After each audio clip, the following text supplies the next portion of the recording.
buenos días y bienvenidos a La Trinchera la mañana de este sábado 29 de marzo de 2025. Son las 8:21, 7:21 en las Islas Canarias. Y antes de comenzar a repasar las principales noticias, os recordamos que nos gusta escuchar vuestras opiniones. Vuestras opiniones son la esencia de este programa. Hoy preguntamos, ¿qué opinas de que Radio Televisión Española haya fichado al equipo de Sálvame por casi 25 millonazos de euros? Podéis participar a través del número de WhatsApp al que nos podéis enviar vuestras notas de audio en nuestro espacio de tertulia. Iremos escuchando vuestras opiniones. El teléfono es el 689 33 74 44, repito, 689 33 74 44. También podéis opinar y contactar con nosotros a través de nuestra cuenta de Twitter, @trincherallamas. Además, os recordamos que tenéis disponible la playlist de La Trinchera con todas las canciones que suenan en el programa. La podéis encontrar en Spotify, en la web de radio y en redes sociales. Ahora sí, vamos a repasar la actualidad esta semana con Javier García. ¿Qué tal, Javier? Buenos días, ¿cómo estás? ¿Qué tal? Buenos días, Manuel. El martes 5 de noviembre de 2024 se produjo un hecho muy relevante que marcó el cambio geopolítico a nivel mundial. Ese día, la fórmula del Partido Republicano, liderada por Donald Trump y James Vance, le ganó en el colegio electoral y en el voto popular a la fórmula del Partido Demócrata, liderada por Kamala Harris y Tim Walz. Casi 6 meses después, Donald Trump ha dejado claro cuál es su dirección en la política exterior para los próximos casi 4 años. Bajo Trump, Estados Unidos revitaliza sus relaciones con Moscú a costa de Ucrania, país atacado por Rusia. Y en lugar de incluir a sus socios europeos en este cambio de rumbo, el gobierno estadounidense ha enfatizado las diferencias en valores que antes compartían. De hecho, el presidente estadounidense no se ha cortado en absoluto en todo este tiempo que lleva gobernando. Tomó posesión el pasado 20 de enero de este año, de 2025, y no se ha cortado, como decimos, en arremeter contra Europa. Trump incluso ha llegado a decir esta semana que Europa se ha aprovechado de Estados Unidos y que la Unión Europea ha sido, dice literalmente, terrible.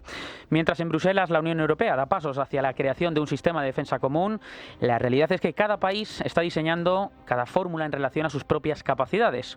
Aquí en España, este miércoles fue un día muy importante para el gobierno. Pedro Sánchez compareció en el Congreso de los Diputados para informar de la necesidad de que España aumente la inversión en defensa, en un pleno complicado para el Ejecutivo por las diferencias con sus socios de coalición y las exigencias de la oposición.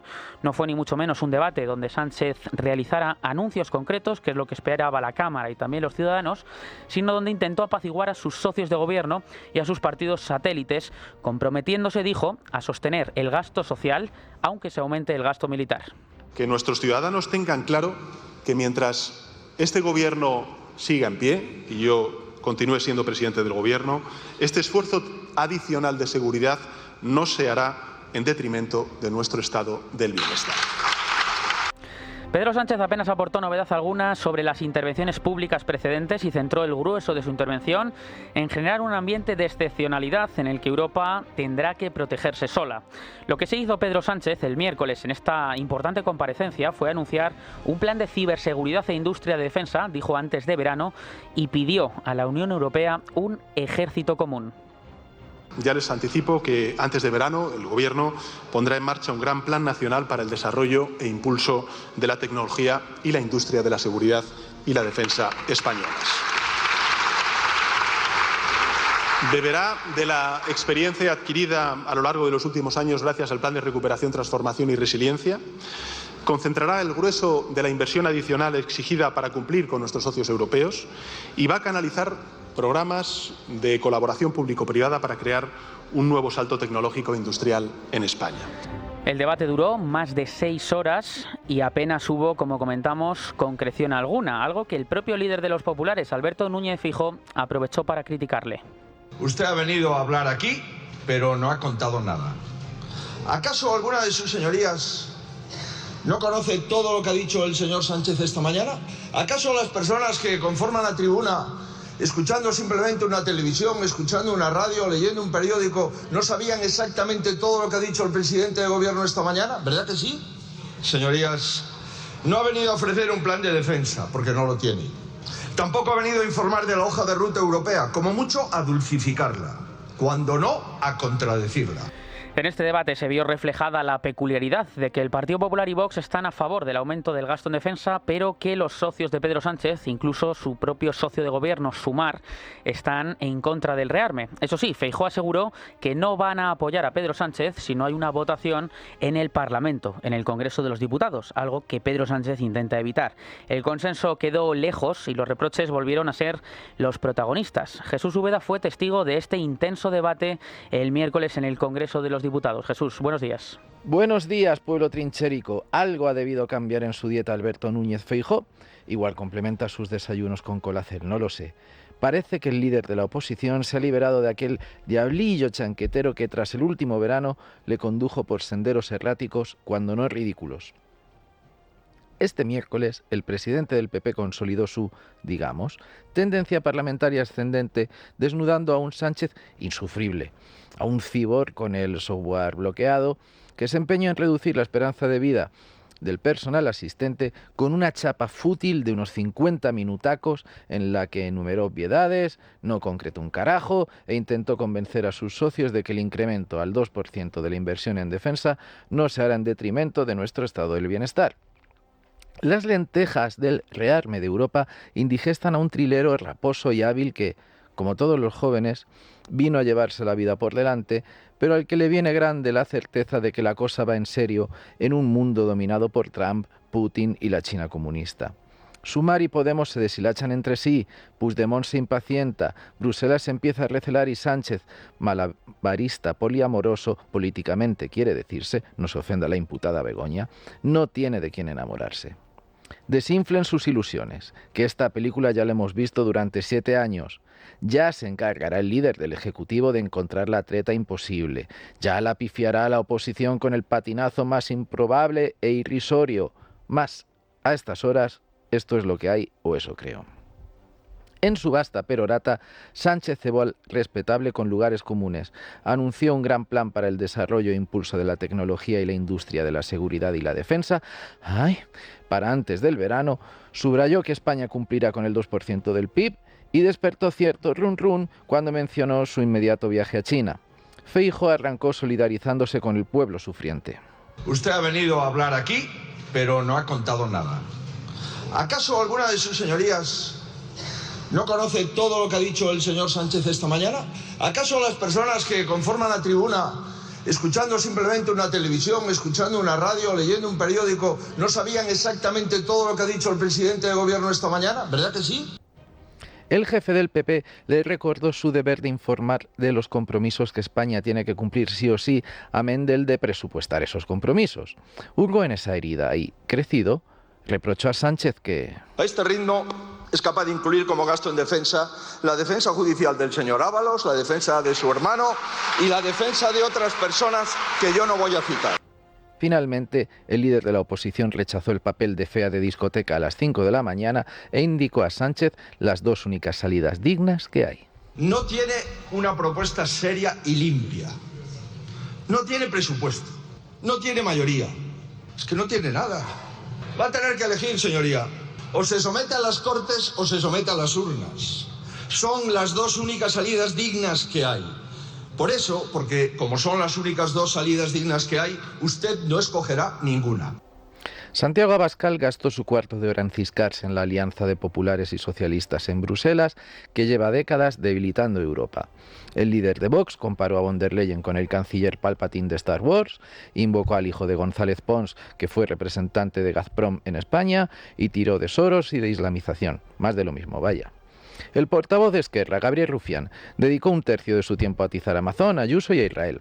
También se dirigió a la cuña boxera. Algunos de ustedes se parecen más a Abderramán II que a Blas Piñar, ¿eh? La valida del prófugo Míriam Nogueras soltó la cantinela de que España no será Europa mientras siga habiendo exiliados y no pase nada, o algo así. La mascota del BNG, como siempre, dijo grazas y quedóse tan contento. El mayordomo Pachi López aplaudió la clarificadora intervención de su jefe. Clarificadora. En fin, todos tenemos nuestras perversiones. Hasta la próxima semana.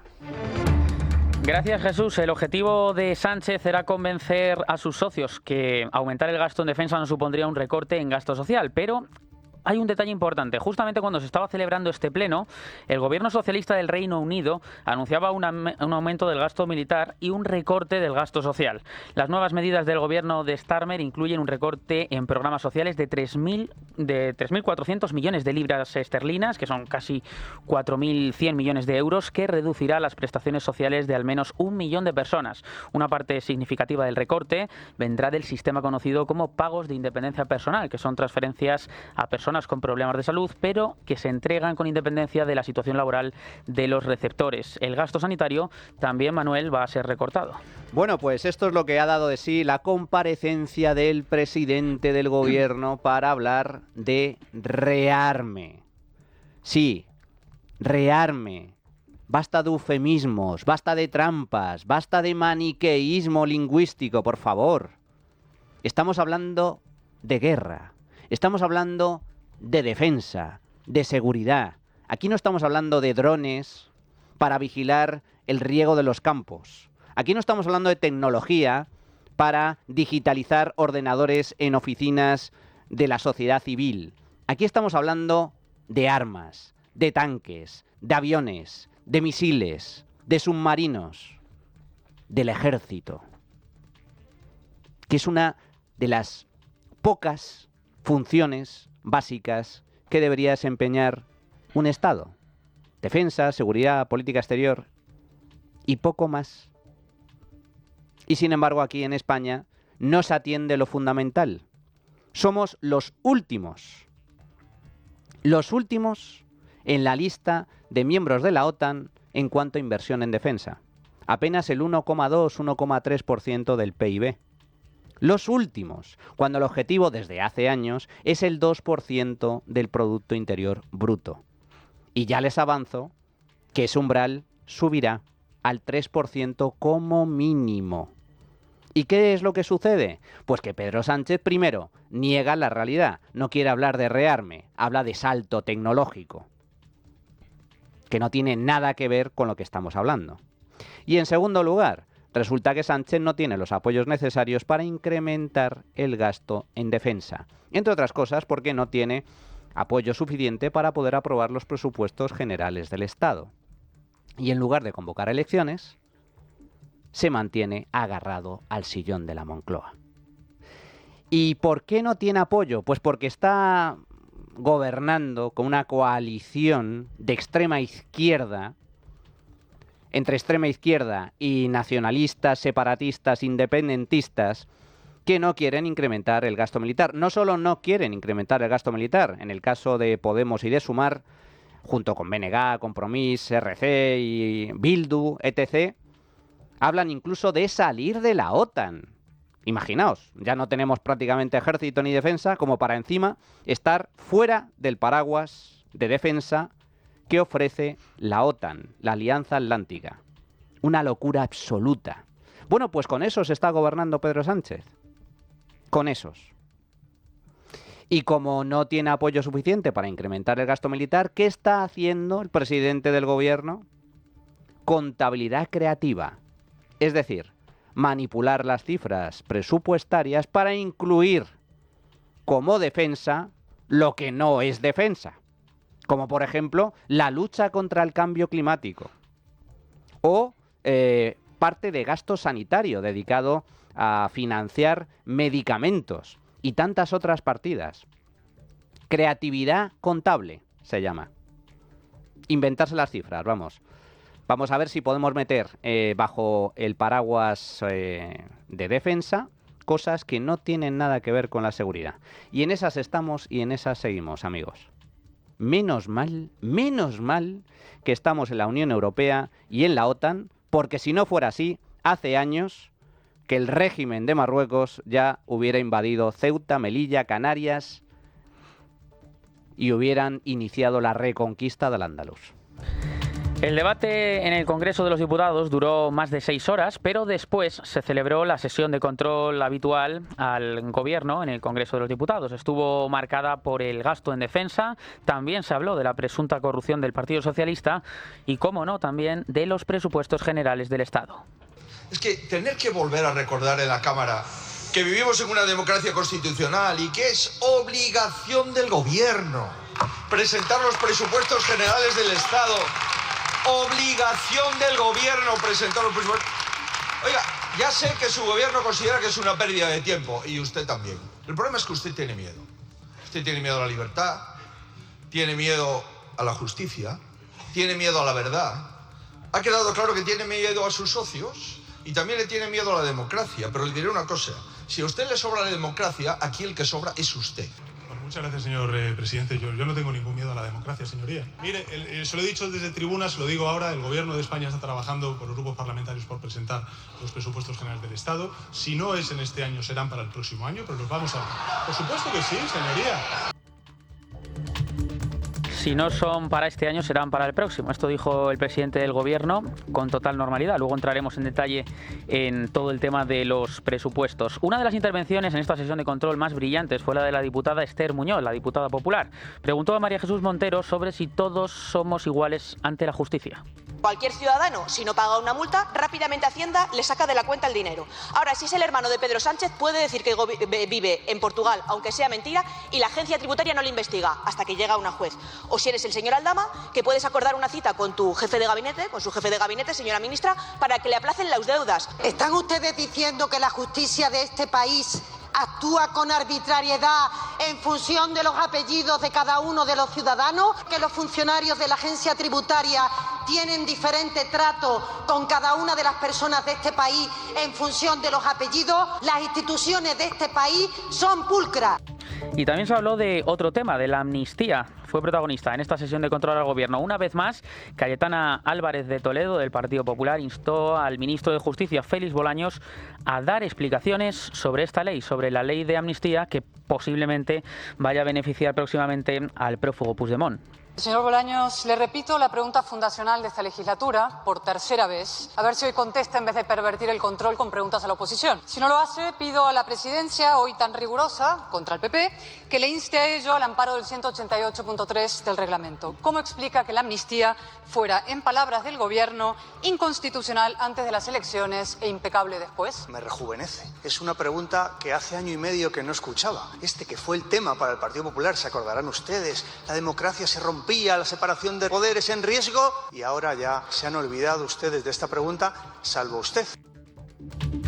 Bolaños no contestó acerca de la amnistía. Entre tanto, esta semana el Gobierno ha batido récord absoluto en derrotas parlamentarias. Este miércoles, después, también volvió a perder 4 nuevas votaciones sobre defensa, lo que hace que ya sean más de 100 las derrotas desde enero de 2024. La estrategia del PP de forzar votaciones punto por punto volvió a dejar en evidencia la debilidad del Ejecutivo. A pesar del respaldo de Sumar y otros aliados de izquierdas, los socialistas se vieron perjudicados por la abstención de PNV y Junts, lo que facilitó su enésimo tropiezo parlamentario. Se ha pronunciado esta semana la presidenta de la Comunidad de Madrid, Isabel Díaz Ayuso, y volvió a cargar con fuerza contra el presidente del Gobierno por esto, concretamente, por las derrotas parlamentarias.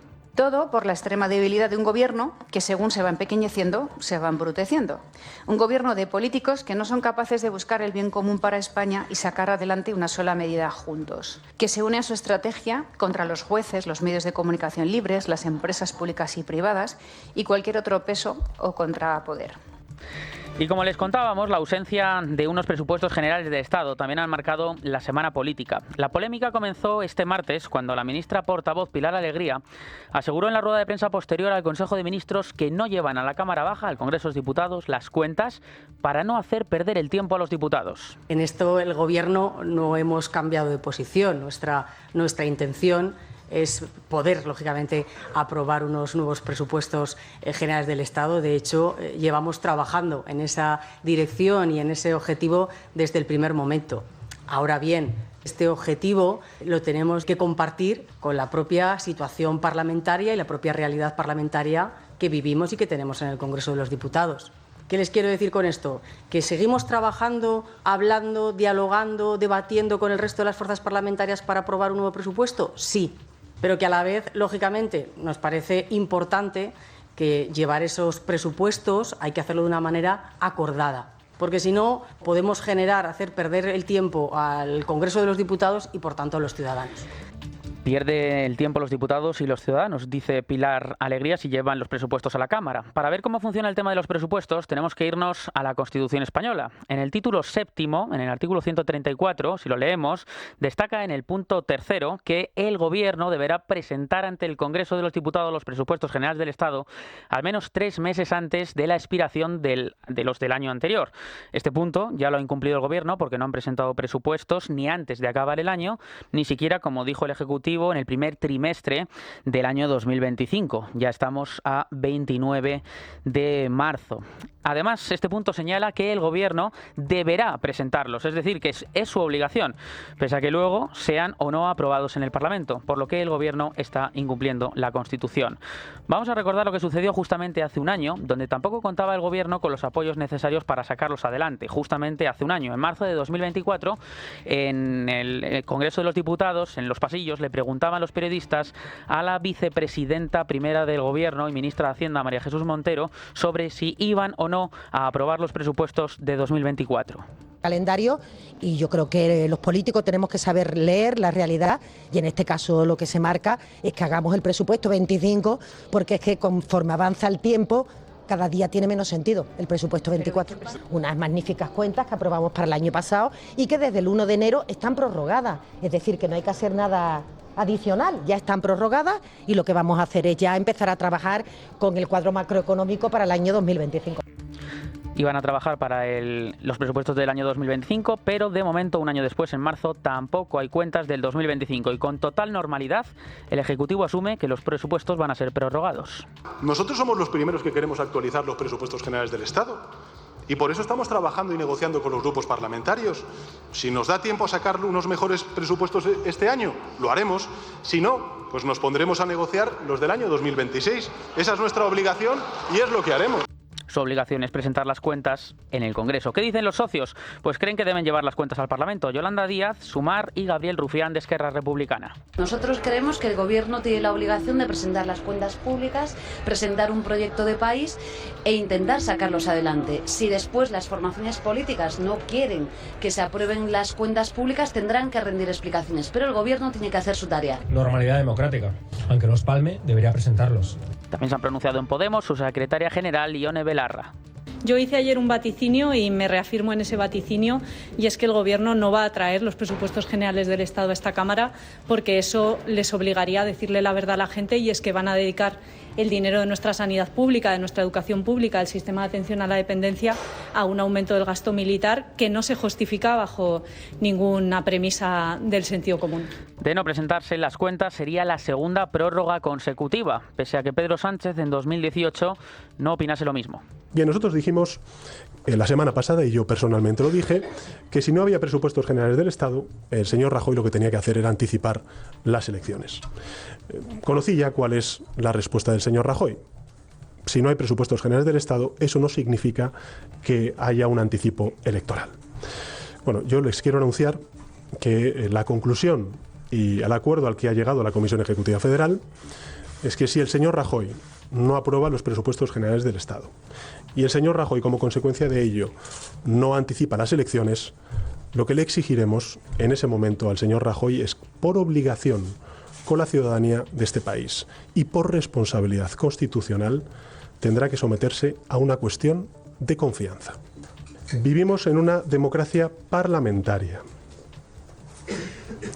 Un gobierno tiene que aprobar su principal ley, que son los presupuestos generales del Estado.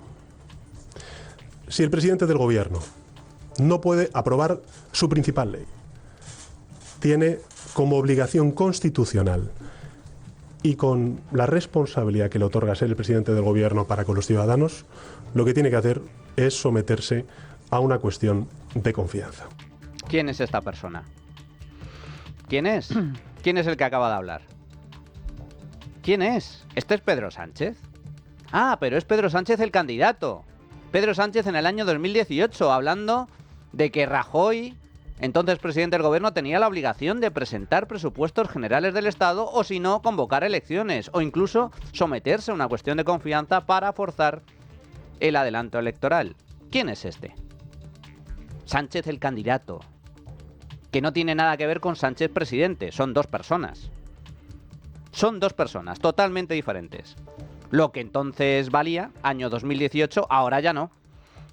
Llevamos casi 2 años de legislatura, si empezamos a contar desde las elecciones generales de julio del año 2023. Casi 2 años. No ha aprobado ningún presupuesto, ni lo va a aprobar, porque no puede aprobarlo. No tiene mayoría suficiente para aprobar las cuentas públicas.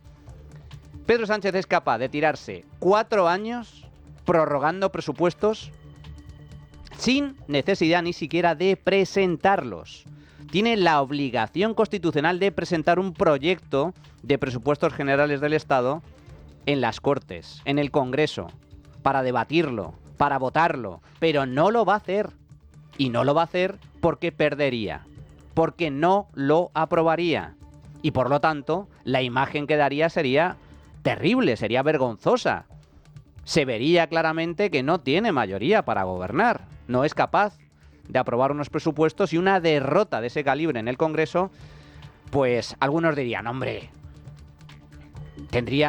sería tal el escándalo que tendría una mínima vergüenza torera y por lo tanto se vería obligado a convocar elecciones. No, ni siquiera en ese caso convocaría elecciones. Pero ¿para qué va a pasar el mal trago? Para eso no presenta los presupuestos y ya está. Es una pérdida de tiempo, dice Pilar Alegría. Bueno, pues por esa regla 3, si es una pérdida de tiempo presentar los presupuestos tal y como obliga la Constitución, que sepan todos ustedes que la Constitución también obliga a convocar elecciones. En un plazo máximo de 4 años. ¿También es una pérdida de tiempo convocar elecciones? Hombre, si la Constitución dice que hay que presentar presupuestos, pero ¿para qué? Yo me pregunto, ¿y qué es lo próximo? No vamos a convocar elecciones, porque total, ¿para qué? Una vez cruzado el Rubicón, no hay marcha atrás. El gobierno incumple la Constitución de forma flagrante. No presentar los presupuestos siendo una obligación constitucional supone una violación directa de la Carta Magna. Pero también supone una gran indecencia política. Y esto es lo que tenemos. Un gobierno que tan solo se mantiene en la Moncloa para ejercer el poder, contra viento y marea. Da igual si tiene o no tiene mayoría para aprobar unas cuentas o para aprobar leyes. Lo único que le importa es un día más en la Moncloa. Vamos con más asuntos, porque esta semana también ha sido noticia el Tribunal Constitucional de Cándido Conde Pumpido. Sigue en el punto de mira. Esta semana la Audiencia Provincial de Sevilla le ha pedido al Constitucional que le justifique por qué debe enviarle la providencia en la que puso de manifiesto las dudas sobre la legalidad de la sentencia por la que el órgano de garantías, cabe recordar, anuló parcialmente las sentencias del llamado procedimiento específico de los ERE, entre otros a los expresidentes de la Junta, Manuel Chávez y José Antonio Griñán. Pumpido requirió hace días a la audiencia sevillana la resolución en la que pide opinión a las partes antes de dar el paso de plantear una cuestión prejudicial ante el Tribunal de Justicia de la Unión Europea, por lo que podría ser, plantea, una extralimitación de las funciones del Constitucional que ve además en contra de la legislación europea en materia de corrupción. Los magistrados sevillanos responden así a la maniobra orquestada por el presidente del Constitucional con el objetivo de impedir que los jueces españoles puedan acudir a la justicia europea para dirimir un desacuerdo con los dictámenes del Constitucional, lo que cerraría la puerta a la última posibilidad que le queda a la Audiencia de Sevilla para defender la condena que dictó por el caso de los ERE, luego ratificada por el Tribunal Supremo, donde cabe recordar que sí que fueron condenados Chávez y Griñán, además de otros ex altos cargos socialistas, por el uso fraudulento de casi 700 millones de euros de fondos públicos. Esta es una de las noticias que tiene que ver con el Tribunal Constitucional, el caso de los ERE, Cándido Conde Pumpido y la Audiencia de Sevilla, ese choque. Pero también el Tribunal Constitucional es noticia esta semana porque va a ampliar, como hemos comentado, la amnistía al prófugo Carles Puigdemont. El órgano rechazará el recurso del Partido Popular, también de las acciones de inconstitucionalidad que presentaron los diferentes gobiernos autonómicos populares. Esta decisión va a allanar el camino a Carles Puigdemont para concederle también la amnistía por el delito que antes no era amnistiable, que es el delito de malversación. Adrián Pajares, buenos días. Buenos días. El Tribunal Constitucional tiene previsto pronunciarse en verano sobre la constitucionalidad de la ley de amnistía que podría beneficiar al prófugo Carles Puigdemont en relación con el delito de malversación. El presidente del Tribunal Constitucional, Cándido Condé-Pumpido, ha establecido como prioridad resolver este asunto en los próximos meses, según ha ido publicando esta semana The Objective. La magistrada Inmaculada Montalbán, vicepresidenta del Constitucional y persona de confianza de Condé-Pumpido, es la ponente encargada de redactar el borrador de la sentencia que se debatirá en el Pleno, donde predomina precisamente una mayoría progresista. Esta decisión podría allanar el camino para que Puigdemont sea amnistiado por el delito de malversación, facilitando su retorno a la política en España. La resolución del Tribunal Constitucional también implicaría el rechazo de las acciones de inconstitucionalidad presentadas por los gobiernos autonómicos gobernados por el Partido Popular y también por el Ejecutivo de Castilla-La Mancha. Además, la amnistía podría ser la antesala de un posible acuerdo presupuestario entre PSOE y Junts pasado el verano.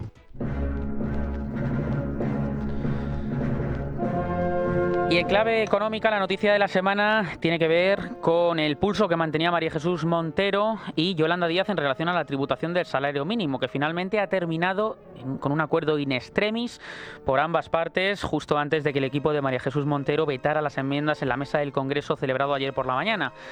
Se trata de un acuerdo de mínimos para que los trabajadores que cobren el salario mínimo interprofesional no tributen en la práctica en el IRPF del año 2025, únicamente para este año, para el 2025. Este ha sido el agónico desenlace de una negociación que ha tomado tintes rocambolescos porque apenas una hora y media antes de anunciar este pacto, Yolanda Díaz hablaba y anunciaba que se habían roto todas las negociaciones. A las 10 de la noche ella dio la instrucción de levantarse de esa mesa. No me he levantado yo, ni mi equipo, ni mis responsables de la negociación, a pesar de que saben ustedes que desde el propio lunes yo misma le he remitido a la ministra de Hacienda más de 5 propuestas para intentar alcanzar un acuerdo. Cuando una formación política veta una iniciativa es que ha perdido. El hemiciclo, casi al completo, está de acuerdo con esta materia. Y si alguien veta, bueno, creo sinceramente que es que ha perdido el debate. Esto implicaba que el Ministerio de Hacienda iba a vetar la ley presentada por Sumar para eximir de tributar en el IRPF a todos los trabajadores que cobren el salario mínimo. Finalmente ha habido ese acuerdo, ambas partes han tenido en parte que ceder para conseguirlo, pero como decimos solamente será para el año 2025. Veremos a ver qué pasa en el año 2026. Precisamente desde la oposición, la secretaria del Partido Popular, secretaria general Cuca Gamarra, calificaba de desgobierno lo que está sucediendo justamente antes del acuerdo alcanzado a última hora. Que sea noticia que el gobierno rompe las conversaciones entre sí mismo, lo que significa es que hay un desgobierno al frente de nuestro país y eso tiene que tener un fin. Este gobierno no tiene capacidad de gobernar.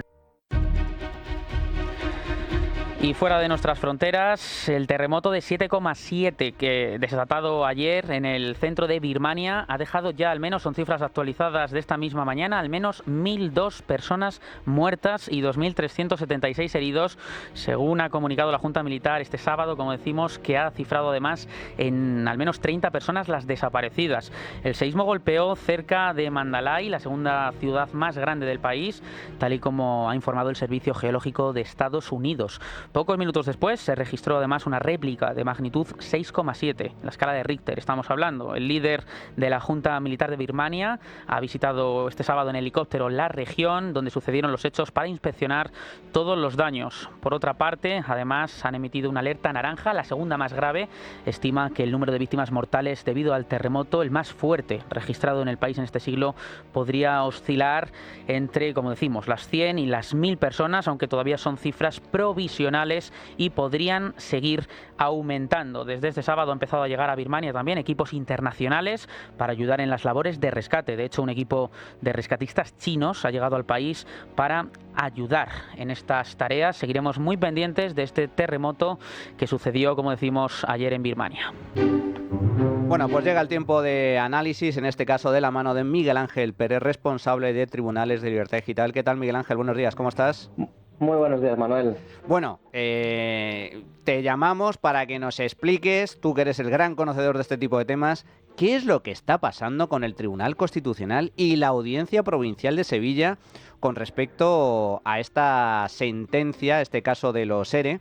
Hay que recordar que el Constitucional, digamos que le perdonó las penas a los condenados, a los altos cargos socialistas condenados por este gravísimo caso de corrupción, pero la Audiencia Provincial de Sevilla no se resigna y ha elevado o va a elevar el caso a una cuestión prejudicial ante la Unión Europea. Lo grave, Miguel Ángel, es que Pumpido está, bueno, pues pergeñando una estrategia, ciertas trampas para intentar frenar esa cuestión prejudicial ante la Unión Europea, ¿no? Absolutamente, Manuel. Podríamos hablar ya de un choque institucional entre el Tribunal Constitucional, la Audiencia Provincial de Sevilla, sino entre el Tribunal Constitucional y de todos los tribunales de justicia españoles. Como bien decías, pues el Tribunal Constitucional exoneró a todos los acusados de los ERE, un indulto de forma encubierta, a pesar de que había sentencia de la Audiencia Provincial de Sevilla ratificada posteriormente por el Tribunal Supremo. Ahí es cuando la Audiencia Provincial de Sevilla entra en juego y lo que dice es, oye, vamos a intentar plantear una cuestión prejudicial ante el Tribunal de Justicia de la Unión Europea porque consideramos que el Tribunal Constitucional, exonerando a los condenados de los ERE, pues se habría extralimitado en sus funciones y habría también vulnerado pues el propio derecho de la Unión Europea. Esto le sienta muy mal a Cándido Conde Pumpido y esta semana pues plantea en el Pleno la posibilidad de intentar anular ese movimiento de la Audiencia Provincial de Sevilla con el argumento de que ningún tribunal de justicia ordinario puede cuestionar una sentencia del Tribunal Constitucional. Encarga un informe interno al Tribunal Constitucional y ayer publicábamos, Manuel, en Libertad Digital, los resultados de ese informe interno que han elaborado pues letrados del Tribunal Constitucional y que ha sido pues un auténtico descalabro, un tiro en el pie para el propio Cándido Conde Pumpido porque le ha salido pues el asunto fatal. Los letrados del Tribunal Constitucional lo que consideran es que el Tribunal Constitucional no puede de ninguna manera prohibir la posibilidad de que la Audiencia Provincial de Sevilla u otro Tribunal de Justicia ordinario de España pueda recurrir a la justicia de la Unión Europea. Además dice que si el Tribunal Constitucional intentara pues anular ese movimiento de la Audiencia Provincial de Sevilla, estaría haciendo pues una inferencia en la independencia del Poder Judicial y por supuesto se estaría violando el derecho de la Unión Europea. ¿Y cómo ha sentado esto en el seno del Tribunal Constitucional, que hay una división total y absoluta entre los miembros conservadores y progresistas y entre la comunidad jurídica y judicial? Porque el mero hecho de que el presidente del Tribunal Constitucional intente esta estrategia, intente frenar esa cuestión prejudicial, entiendo que habrá sido un escándalo de primer orden. Efectivamente, obviamente hay un enfado mayúsculo por este intento de someter, porque esto es un intento de someter por parte de Cándido Conde Pumpido a todos los jueces españoles. O sea, el Tribunal Constitucional de Conde Pumpido lo que quiere es tener él la última palabra e intentar privar a los jueces españoles de su derecho europeo a acudir a la justicia europea si no están de acuerdo con las sentencias finales del Tribunal Constitucional. Hay que decir que ya hay jurisprudencia a nivel europeo de países, en este caso de Polonia, que ya pues han sido condenados por 2 resoluciones del Tribunal Constitucional de su país. Es decir, Cándido Conde Pumpido realmente lo tiene muy, pero que muy difícil para intentar frenar la iniciativa de la Audiencia Provincial de Sevilla de cuestionar su sentencia ante el TJUE, porque tienen todo su derecho los magistrados de la Audiencia Provincial de Sevilla en plantear esa cuestión prejudicial. Y otra cuestión que hemos hablado en alguna ocasión, Manuel, es que obviamente los informes en el Tribunal Constitucional, si te gusta bien y si no encargo uno que dice lo contrario. Es decir, este informe primero, podríamos llamarlo, pues está obviamente a favor de los magistrados de la Audiencia Provincial de Sevilla de defender su derecho, pero pues conociendo al personaje, a Cándido Conde Pumpido, no creo que se quede de manos cruzadas, y no se puede descartar pues que en estos días esté buscando a otros letrados del Tribunal Constitucional de su cuerda que elaboren un segundo informe, pues en este caso a favor del Tribunal Constitucional. No obstante, como decía antes, hay ya jurisprudencia a nivel europeo y Cándido Conde Pumpido, por mucho que intente maniobrar, lo tiene muy difícil para impedir que los jueces españoles puedan presentar una cuestión prejudicial ante los tribunales de justicia de la Unión Europea. Cuidado, por lo tanto, porque Pumpido no ceja en su empeño de atropellar el Estado de Derecho en España, en frenar y amordazar a los jueces. Última cuestión, muy rápido, Miguel Ángel. Si finalmente la Audiencia Provincial de Sevilla eleva esta cuestión prejudicial ante la Unión Europea, ¿queda en suspenso esa anulación, rebaja de penas por parte del Tribunal Constitucional? ¿Qué pasa con los cargos socialistas condenados por el caso Los ERE? Pues de momento habría que esperar más o menos el plazo estimado para que un Tribunal de Justicia de la Unión Europea, el TJUE, resuelva es de aproximadamente año y medio.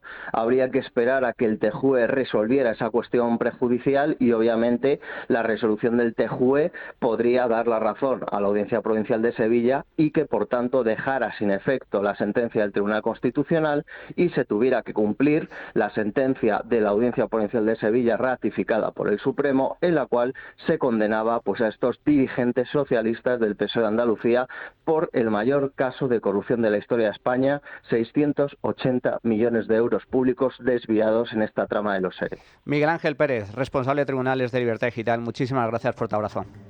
Un abrazo, Manuel. Bueno, pues ahora vamos a hacer una pequeña pausa e irnos al tiempo de tertulia, pero antes una recomendación. Libertad Digital les presenta una magnífica obra de arte para conmemorar su 25 aniversario. Una medalla de 9 centímetros de diámetro, realizada en bronce de máxima calidad, con las pátinas efectuadas a mano y presentada en un lujoso estuche, acuñada con mensaje y firma de Federico Jiménez Los Santos y representación de El Camino hacia la Libertad, obra creada por el escultor Juan de Ábalos. Una ocasión única de adquirir esta obra creada en exclusiva y de edición limitada para conmemorar los 25 años de Libertad Digital. Reserve su medalla por solo 195 euros, 170 para socios del Club Libertad Digital en el 91 316 22 42 91 316 22 42 o en edicionesesculturahistórica.es. Llame ya 91 316 22 42.